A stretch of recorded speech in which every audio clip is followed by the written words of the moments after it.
When Osee releases a product, it's always best in class. So when they told me they were making a 1000 nit monitor, crazy affordable, I was like, here we go again.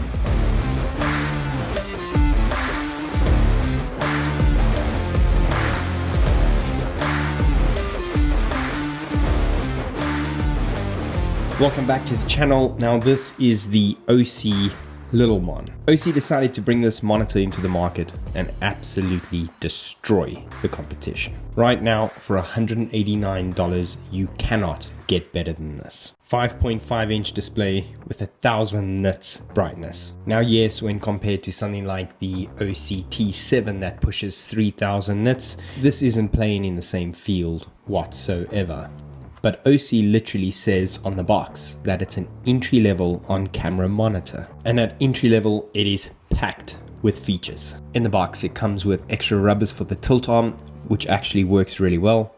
Also a cleaning cloth. Now remember, just to keep that price point of $189 throughout this video. The physical side. On the physical side, it's got an HDMI in and an HDMI out. It takes NPF batteries, much like every single monitor out there, so it's a lot easier for creatives to just power this monitor. It's got a quarter screw on the bottom as well as the side. Obviously, that's depending on how you want to mount it. And I think with vertical video nowadays, having two monitor placements is pretty nice.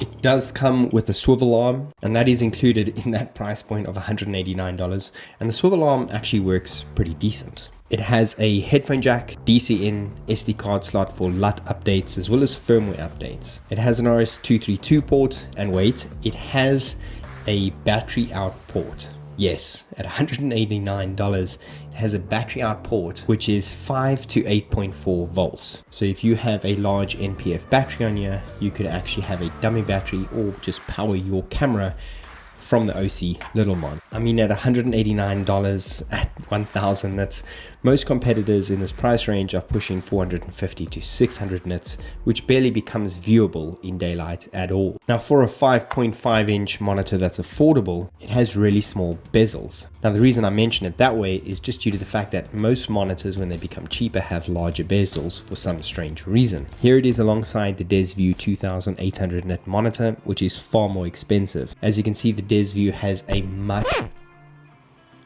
Is it DesView or BezView? It has a much larger footprint and bezel than the Osee Lilmon. However, it's still got the same sized 5.5-inch display. And the build quality is pretty decent. Much like most Osee products, their products are built quite tough.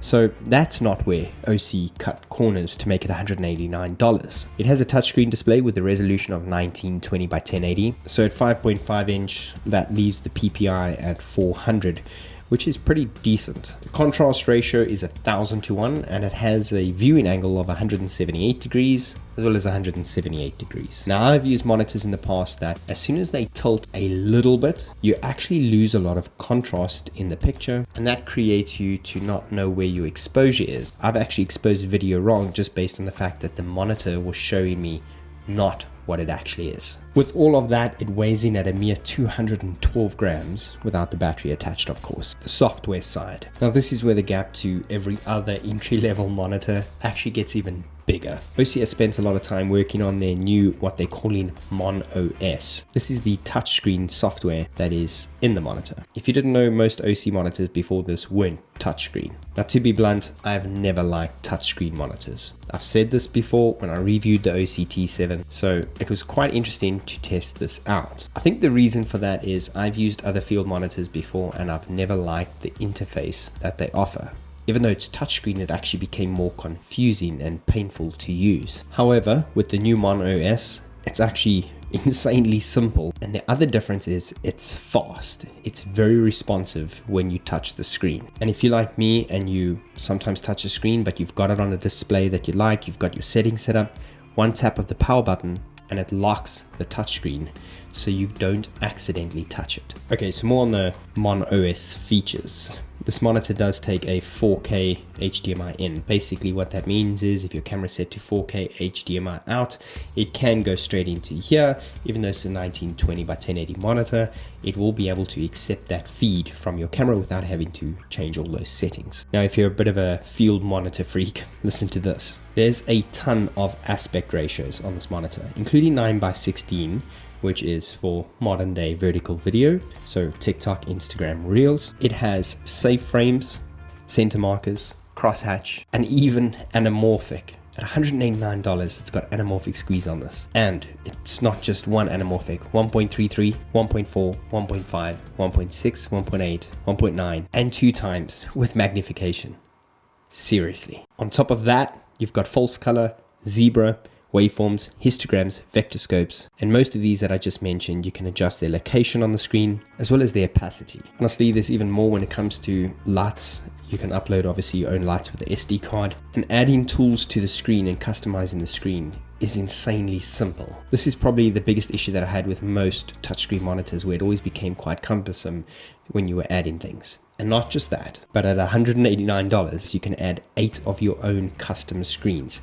Yes, much like the T7, where you could customize a screen because you wanted waveforms on this, false color on the next one, and the other one, let's say number 3, you just wanted a clean feed. You can actually just swap between 1, 2, 3. You can make up to 8 different screens on the Osee Lilmon. Why the Little Mon? Now, when it comes to an on-camera monitor, you have to pick something that is right for you. In saying that, you may have a pretty large rig and you've got a nice big 7-inch monitor on. The thing is, sometimes you need a smaller rig to move around, or perhaps you've got a second or third camera up, even if it's static, and you're just tired of looking at the tiny little flip out screen. So you want something a little bit bigger, but you don't want to break the bank. That's where the Osee Lilmon comes in. Not just that, but I have a monster gimbal rig, and the video is going to be dropping very, very soon on how I built out this rig. I've customized this rig for the past probably 4 years to get it where it is. I've broken gimbals, and finally I'm there. But this rig, I now attach my Osee Lilmon to it. Absolutely amazing. And I'll drop a video why I've put the Osee Lilmon on there too, so you can watch that full gimbal rig video. Also, let's just say you're not a rig kind of guy and you want something nice and small and easy to use. Check this out. So let's say you've got your camera and you don't want to rig it out, maybe you're a hybrid shooter and you want to add a little bit of video to your offering to your clients. Filming with the flip out screen is a pain in the butt, but adding something like this that already comes with a tilt on, slip it on the hot shoe, tighten it up, and now you've got a rig that you can go from low down, high up. You can do vertical video. Makes it much easier. I still have no idea how this monitor is only $189. In fact, I believe there's a pre-sale which runs from the 2nd of July to the 22nd of July. And the pre-sale is only at $169, and that also comes with the tilt arm, which is ridiculous. Honestly, I've been using the Osee Lilmon for close to 2 to 3 months now, and I recently shot a 3-day event on the gimbal, and I used the Osee Lilmon extensively on that gimbal. I shot handheld rig with the T7, and my gimbal rig had the Osee Lilmon. When it comes to battery life, for those of you that are wondering, I generally had NPF 750s on there, and I was getting a good probably 4 to 5 hours out of it, constant use. Also, maybe it's because I disable the touchscreen a lot, maybe that saves battery life. But if you're looking for a 5.5 inch 1000 nit monitor to add to your rig, the Osee Lilmon is amazing, and it's hands down the best on the market at $189. That's it from me. Wherever you are in the world, have a good day, good evening, good night, goodbye.